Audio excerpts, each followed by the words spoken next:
হাজার বছর ধরে আমি পথ হাঁটিতেছি পৃথিবীর পথে, সিংহল সমুদ্র থেকে নিশীথের অন্ধকারে মালয় সাগরে।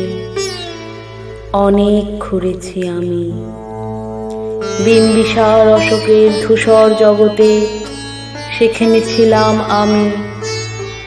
আরো দূর অন্ধকারে বিদর্ভ নগরে আমি ক্লান্ত প্রাণে, চারিদিকে জীবনের সমুদ্র সফল আমারই দুদণ্ড শান্তি দিয়েছিল নাটোরে বনলতা সেন। চুল তার কবেকার অন্ধকার বিদিশার নিশা, মুখ তার শ্রাবস্তির কারুকার্য। অতি দূর সমুদ্রের পর হাল ভেঙেছে নাবিক, হারিয়েছে দিশা।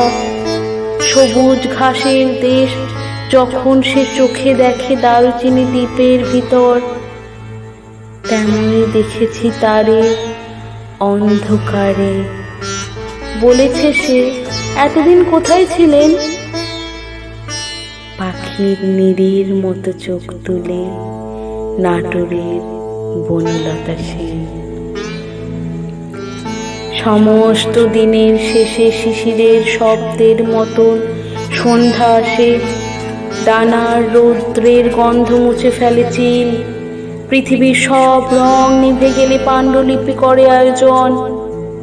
তখন গল্পের তরে জোনাকির রঙে ঝিলমিল। সব পাখি ঘরে আসে, সব নদী ফুরায়, জীবনের সব লেনদেন। থাকে শুধু অন্ধকার, মুখোমুখি বসিবার বনলতা সেন।